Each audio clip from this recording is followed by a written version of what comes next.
Alhamdulillah aya kubagja kabina-bina tepang dina mangsa anu taya pisan kuciwa hartosna urang riung mungpulung teh dina tetep ngawedalan tali silaturahmi kalayan urang salawasna miara uhwa sangkan urang teu tijalike sangkan urang teu macike salawasna urang bakal tiasa nyumponan kana syariat Islam hakikatna urang kadzat nu maha kawasa Allah azza wajalla syariatna mah urang antara manusia sareng manusia silih hargaan silih ajenan bere maweh biasa nulung mah geus biasana pisan meureun mulung butuh nalang susah teh kapanan eta bagian urang.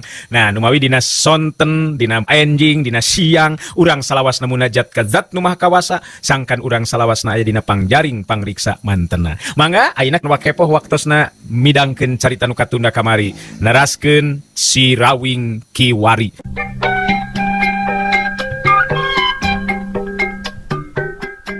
Si Rawing harita teu bisa cicingin dirina kudu saya gagesan nimbangan kekuatan lawan upama teu kitu geus tangtu dirina nu bakal kaancam bahaya kadang-kadang jiwana bisa ngalayan dina sikap jurus pamungkas ilmu pancatunggal si Rawing pancuh kuku dina tangtunganana jurus pancerasa manugaling alam kabilang jurus anu teu sagawayah digunakeun upama diri teu kacangking abang bante ngan ayeuna kapaksa si Rawing kudu metakeun eta kekuatan sabab tahapan ajen pangarti lawan tetela tegeseh jauh eujeun ilmu nu kacangking ku dirina. Dua sorot panon harita bantrok jalur rampang ngusirkeun kekuatan sapinuhna dirina geus nekat pikeun ngadu kekuatan puncak jeung nu jadi lawan. Si Rawing katingali harita nyidakepkeun dua leungeunna bari sapasang panonna peureum hate jeung pikiran gembleng ngajadi hiji li upama nu keur sidakep sinu tunggal madep anteb manunggaling zatna ilahi robi. Ningali sikep jeung kayan si Rawing saperti ki jalur rampang bekiah kahudang rasa kapanasaranana dibarengan ku sorana anu handaruan jalur rampang jirimna luncat narajang. Jalur rampang harita naker kekuatan tenaga lapisan dua sukuna maju ngageser ka hareup sedangkan badan si Rawing katingali ngageleter dua getaran kekuatan anu sanajan teu katingali ku panon tapi da bisa karasa atuh bisa karasa kudu ngalakon kena atau kudu ngalakonanana. Jalur rampang terus naker kekuatan memang hebat jalur rampang sabab dirina mampu ngelawan kekuatan anu mager sabudeureuh badan si Rawing malah saeutik-saeutik sukuna terus maju ka hareup tetela jalur rampang mampu nembus dorongan kekuatan anu mager di sabudeureuh badan si Rawing. Badan jalur rampang oge ngageleter kesang masihan beungeut jeung beheung jalur rampang bener-bener nguras tenaga sapinuhna lalaunan jeung ngageser saeutik-saeutik suku jalur rampang siga nu beurat ngalengka tapi pinuh kapastian beki deukeut ka lebah jirimna si Rawing. Si Rawing harita beuntak sapasang panonna dua leungeun dibuka jalur rampang bet jadi nurutan gerakan si Rawing akhirna bantrokan dua kekuatan puncak geus teu bisa dihalangan deui. Pak pak pak dua pasang leungeun harita patarema dua leungeun katingali silih dorong kadenge dua sora nu handaruan antara sola jalur rampang jeung sorana si Rawing.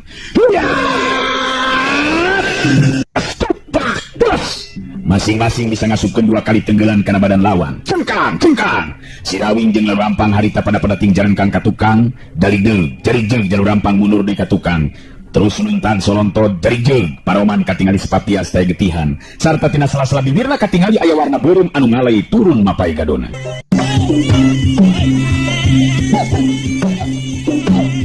Sedengkeun harita si Rawing katingali tutas mundur ngajari jeug pancu di dina tangtunganana nyengir sakedeung geus kitu nyerenge seri terus ngomong bari ngareret ka si Banteng Wulung.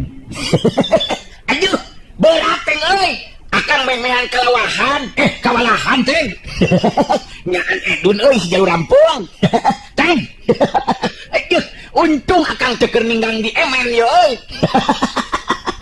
Si Banteng Wulung katingali keprok di barengan jeung ngagerog da puguh kabeh anu deukeut ka si Banteng Wulung eueuh anu henteu pekan ceuli lantaran asa katorekan. Aduh.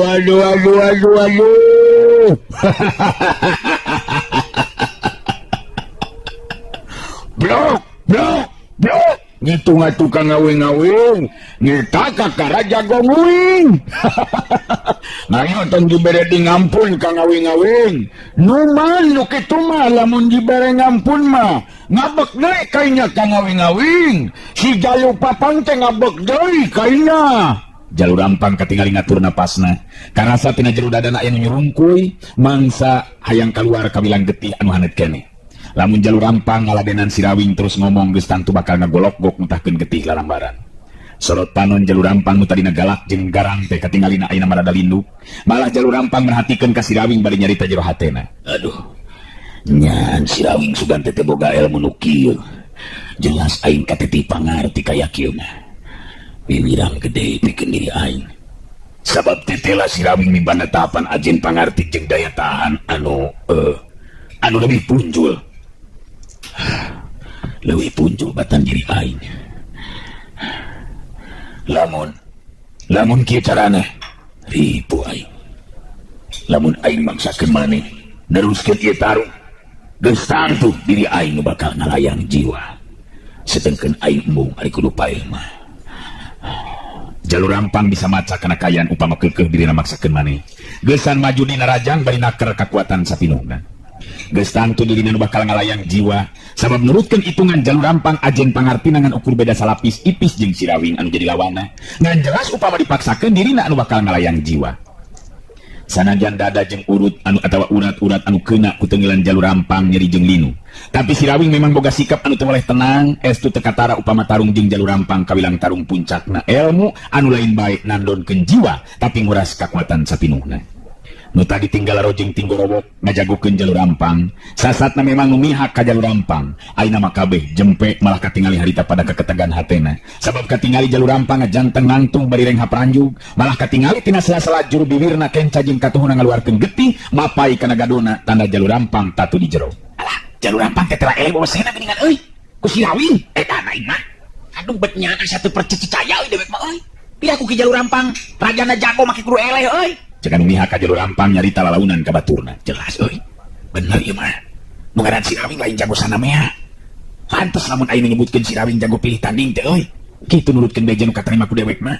Jelas cenah mah jadi kenyataan euy. Paneuteub dipusirkeun di ke tengah pakalangan. Anu mihak ka jalur rampang masih kene miharep sangkan jalur rampang maju dina rajang sarta si Rawing nu bakal eleh kasoran. Tapi eta harapan teh memang jauh tina kenyataan sabab katingali jalur rampang masih kena ngatur napasna malah terus mundur ka tukang tilu lengkah nutup kalba si Rawing bari nyarita surana oge jelas jadi tegaran saperti tadi.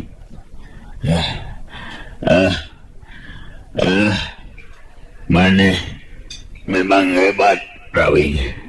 Kula rumasa memang elek wawasit katiti pangarti Rawing. Tapi masih kene aya waktu Rawing. Mangsa anu bakal datang urang bisa tepung deui. Jalur rampang muterkeun paneutupna ka sakabeh pangeus pilemuran anu ngalalajuanan di tempat-tempatan nareret ka si Rawing terus jalur rampang nyarita deui. Maneh ayeuna unggul Rawing. Maneh ayeuna unggul Rawing. Tapi dina poe nu bakal datang dewek bakal neangan di maneh gesan ijen panungtungan. Mangsa ngadu jiwa. Cung! Jalur rampang terus ngecerelat luncat ninggalkeun eta patempatan, si Rawing ngajgero ka jalur rampang.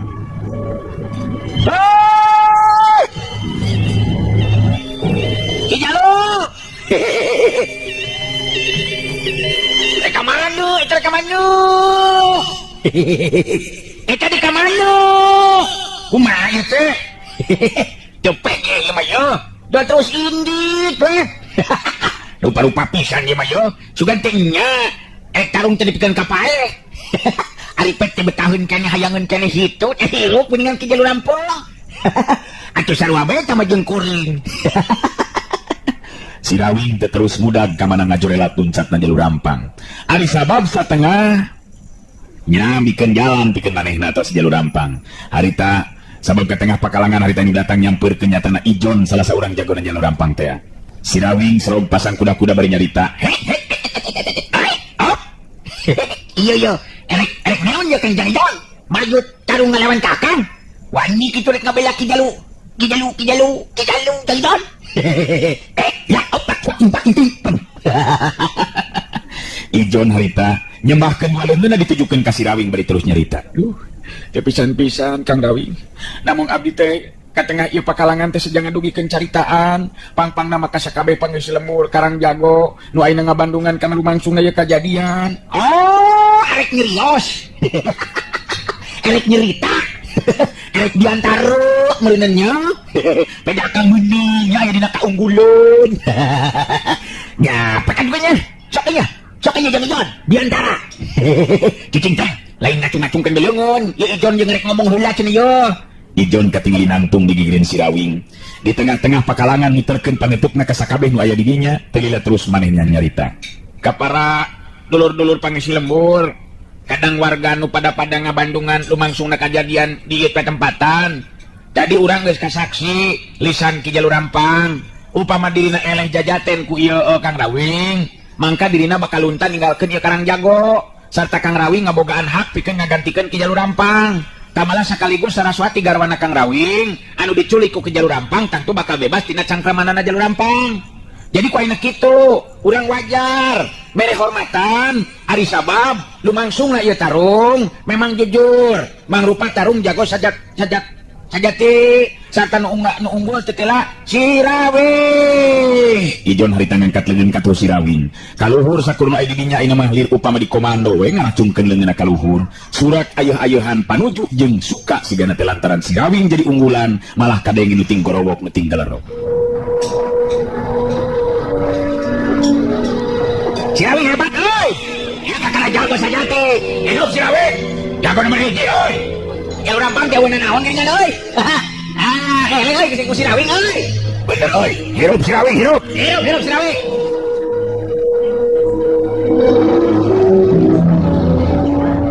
Kadenge di antara malah suara si Banteng Gulung anu meh nindi sakabeh suara anu keur ayeuh-ayeuhan. Surak jeung ting galerok. Wah, pokoknya mah ngacek kuing oge Kang Ngawing-ngawing mesti menang. Moal ngeleh Kang Ngawing mah.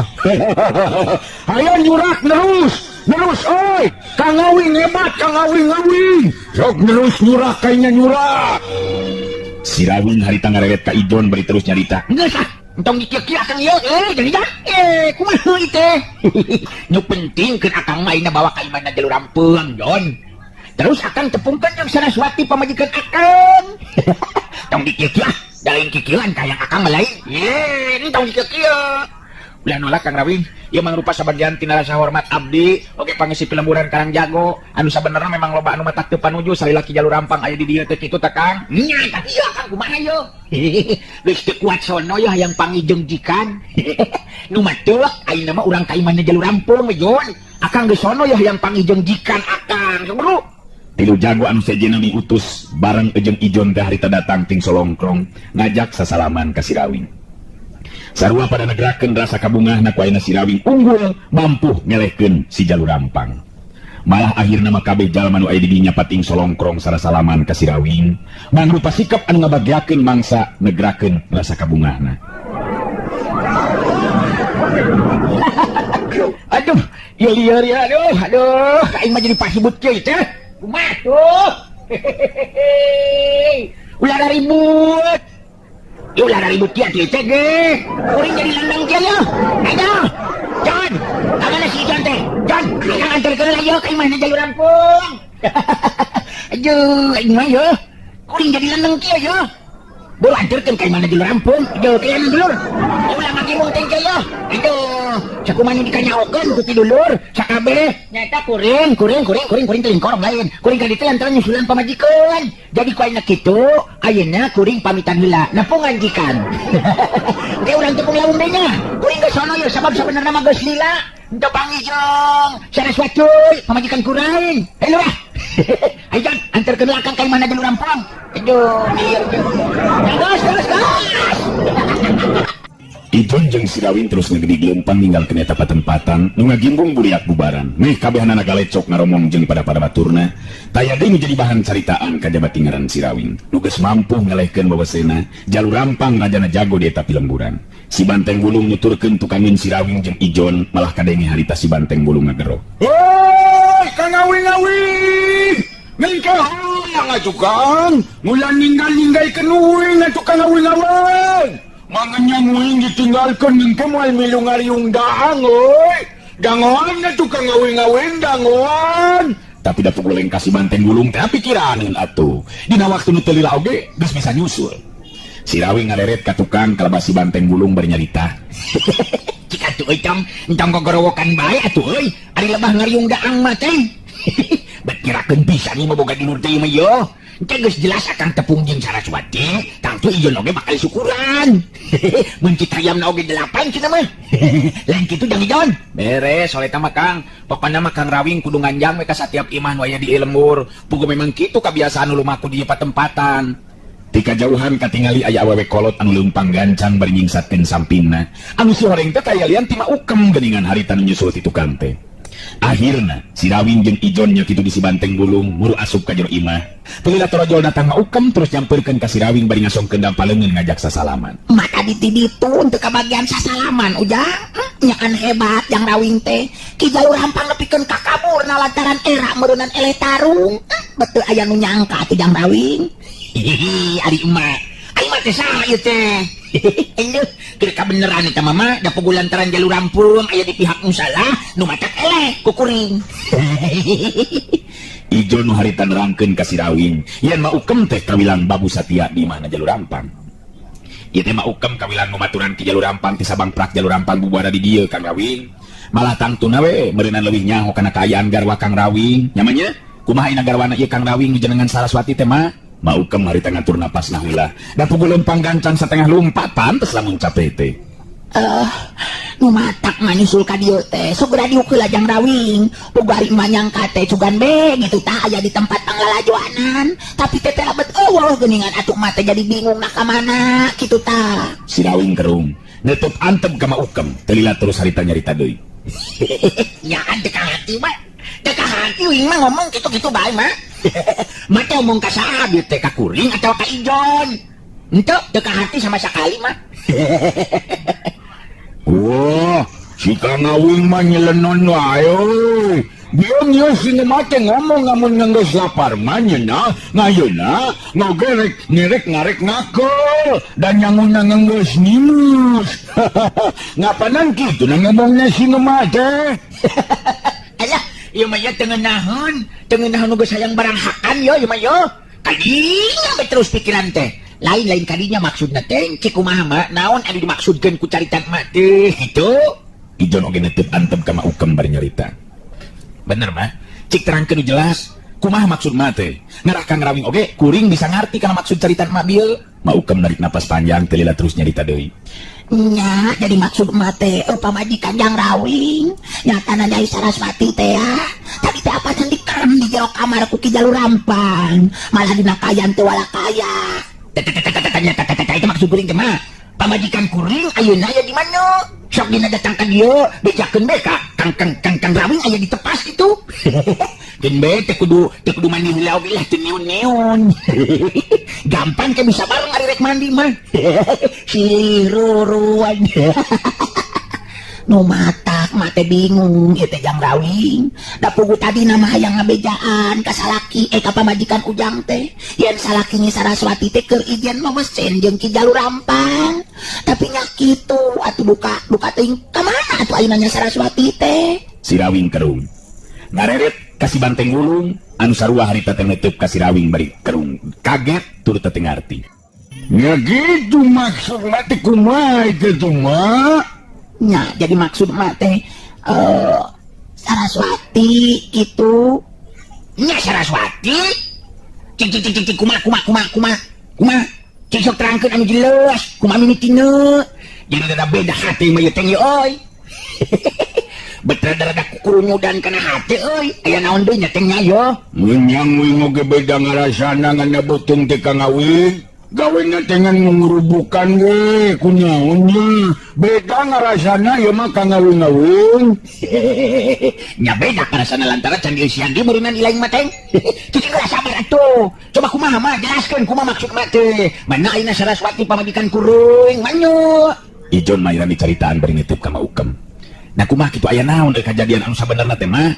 Bieu cenah ceuk mah Saraswati garwa Kang Rawing teh aya di jero kamar dikerem ku Ki Jalur Rampang. Terus ayeuna ka mana? Nu mata kieu geuranya. Ayeuna kumaha bakal dicaritakeun ngeunaan kajadian tadi lumangsung sarta karanapan ku emah. Malah teu nyangka sugan teh moal kitu tindakan Saraswati pamajikan Jang Rawing. Cik. Kumaha mah? Rada beda deui we kurunyudna kana hate teh. Siga-siga nama nyape di bayi mah ya teh yo. Atau mah Ukam terus nyaritakeun ngeunaan kajadian nu lumangsung tadi. Mang sama Ukam sacara tengah haja nulungan Saraswati ku mustika tulak bala teh bogana jalur rampang. Malah sacara teu haja nepikeun kapulina pisan kakuatan Saraswati, kabehanana ditetek teh nu kaliwat dicaritakeun dibejerbeaskeun ku mah Ukam. Waktu gening seep urang cekapkeun dugi ka deui heula atunya. Acara dongeng Kiwari kapihatur ku Wakepoh Kiwari neraskeun carios Si Rawing Kiwari. Hatur nuhun.